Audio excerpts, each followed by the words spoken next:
Pawn family, welcome back to another Facebook Live here from the Dixie Convention. With me, I have Chad from Chad's Pawn Shop. Welcome to the show. Yeah, thank you for having me. We met last night. Yeah.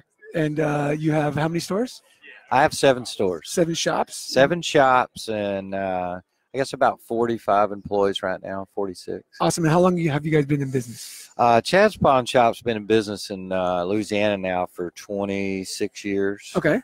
I've been doing it for 37 years, believe it or not, but from Houston to New Orleans and all in between. So was it called Chad before you owned it? Originally.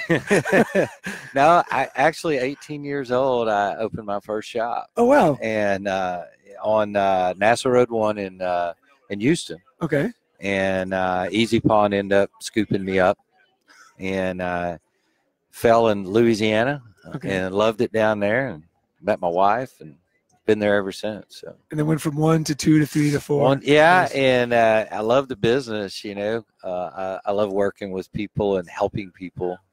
So that's our motto in our stores. If you wake up and want to help somebody, you can work for me. Oh, so, nice! I love that. Or work with us, I should say. Yeah. And but anyway, yeah, we're the real McCoy. We love to loan money and help people. Awesome. So it sounds like you have a great culture. We do. At Chad's, right? We do. Really work on the culture there. Yeah, we do. All these guys we have, they're pros. Chad's pros, you know. So we teach it a little different. I mean, we think we're good at what we do.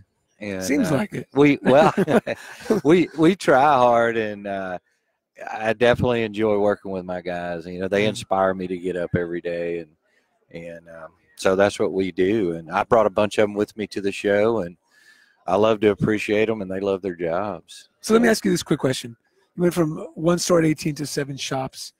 What do you think? Give me like 1, looking back, if you would change something.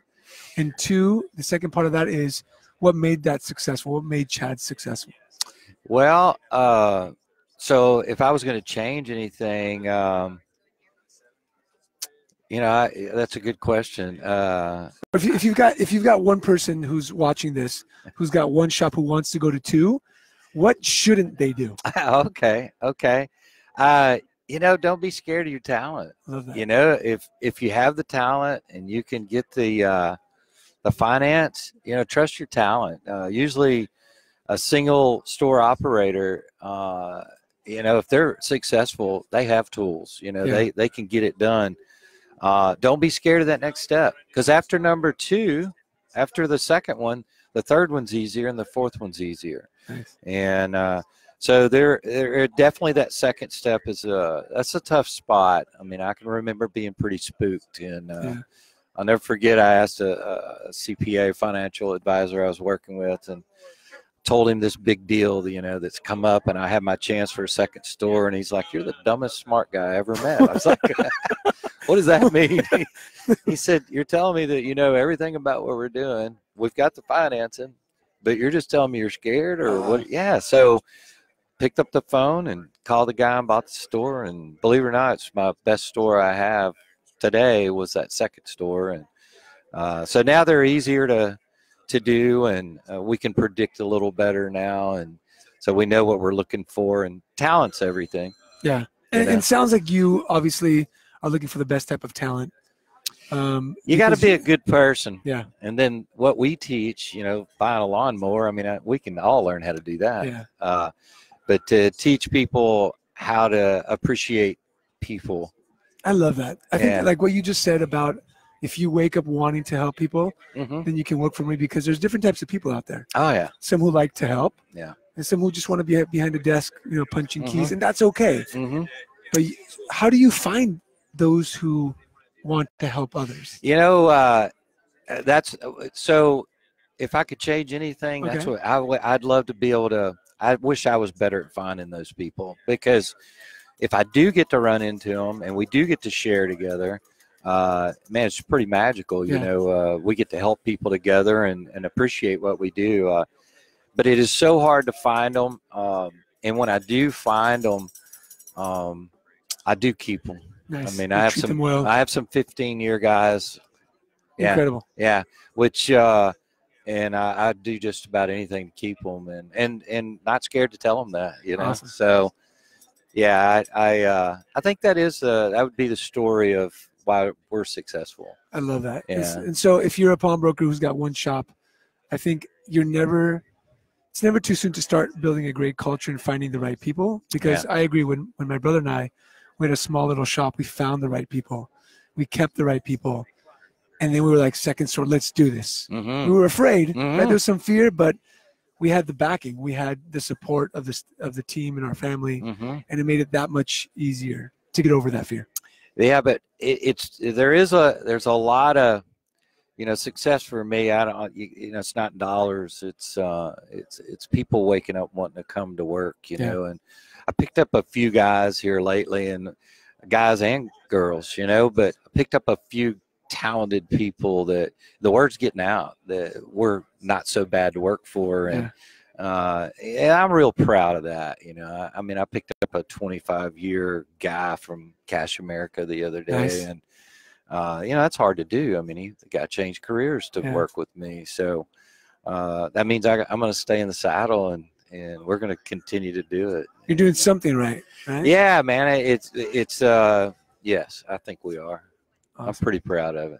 And so what do you think is happening in the pawn industry? You're here at the Dixie Show. Obviously, you come to the shows. Yeah, I go to the shows, and I do the National, and I've been on the board. Well, I'm on the board of the National and the Louisiana. You were the president, correct? That is correct. Nice. I just stepped down for that. But the pawn business is changing, but pawnbrokers are notable for change. I mean, you remember when we were buying big screen, they were 50-inch plasma was $3,000. Yeah. Now they're $300.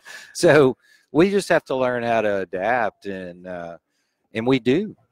Gold at 2,000, gold at 200. We're going to make it work. And to me, our business is so awesome because we control our cost of goods.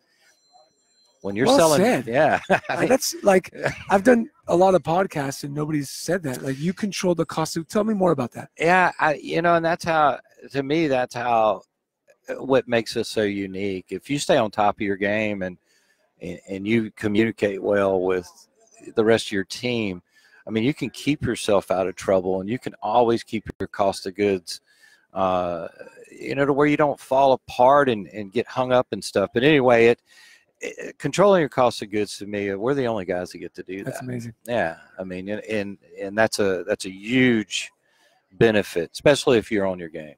I think one of the biggest differences between pawnbrokers who can make change in the future and now is that to see things in light like you do. A lot of people are like, oh, gold went down. Oh, a TV is now only $300. But you're seeing it in a positive light. And you're saying how we control the cost of goods. We can control our business when a lot of people can't. Right. So I think that's a great lesson that you just said to the other pawnbrokers out there. I appreciate that. Yeah, I still believe that. And, we're talking about controlling cost of goods right now or working with change. CVDs are falling into the market. Yep. So instead of, I'm trying not to be spooked of them. I'm definitely aware of them. Yeah. But I'm going to try to figure out how to make money with them. Yeah. And you've got it's all about learning, right? You got to train. Yeah. You have to learn what's happening. And then when you're well trained and you have the knowledge, then the fear kind of slips away. I'm going to figure out how to make money with them is what I'm going to do. So, I mean, we're going to still enjoy the natural diamond. That's what we do. Yeah. But the CVD, I don't know, maybe it makes it affordable for people that couldn't buy them. Yeah. So I may have a new market there. So awesome. I'm going to go after it. Very cool. So I think, again, we met last night, and the positivity is awesome. Oh, I think that a lot of people in the pawn industry, I go visit a lot of shops. One of the rules in my family, because we're all pawnbrokers, I'm third generation, and was if you're going to go on vacation, you have to at least go into a pawn shop. Sure. And we have to take a picture to show it to the other family member, awesome. Right? So going to a lot of pawn shops, and a lot of pawn shops, people would be angry behind the counter, and the service wasn't there, and you didn't feel like they were grateful for having what they had. But I know the sensibility in being grateful for what we have, because businesses are going out of business essentially all the time. And with what you just said, again, controlling our cost of goods, Like a lot of people don't realize how important that is. We're just so fortunate to be Yeah. in that. And, you know, my guys, everybody understands it, you know, that works for us now is that, you know, like everything has value.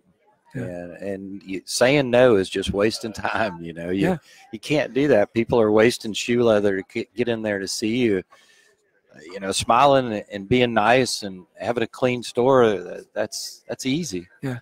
And, yeah, it's I love our business, and it makes it easy for us to do. So I think that's it. Let's quickly talk about, you were the president of the Louisiana Pawnbrokers Association. You're a big part of the MPA. A lot of pawnbrokers aren't part of an association. Right.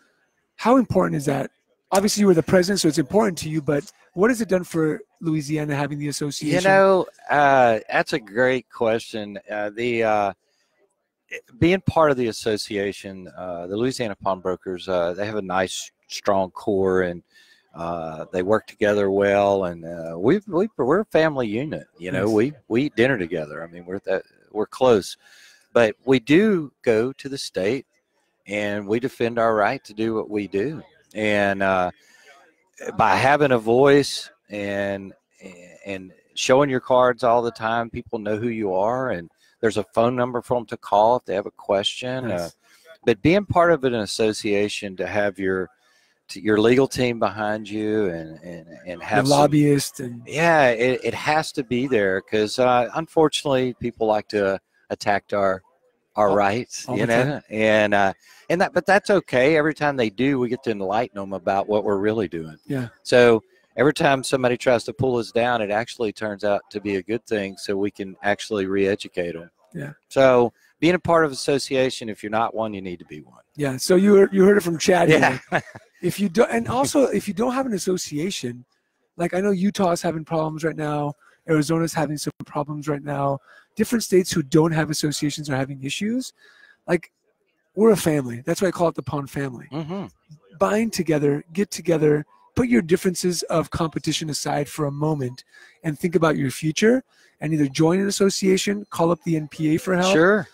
Build an association. I'm sure like ex-presidents would help out by saying, hey, these are the things what not to do and things to do when you build an association. So yeah, get it done. I think I hope anybody that's listening now, if they ever have any questions, would definitely contact us. I mean, we would share with anybody. Every time a state gets organized, it's only better for the big team. Yeah. So I'm all in for helping out with that. Awesome. Yeah, anytime. Chad, it's been a pleasure and an honor. Thanks for taking the time to be on the show, and I hope to come out to Louisiana soon and come visit you guys. Well, we love your show. Thank you. And what you're doing is admirable. I love watching your podcast. Thank you, man. Thanks for doing it, and it's a pleasure. My pleasure. Yeah. Have an incredible show. All right. Talk Thanks. to you soon. All right.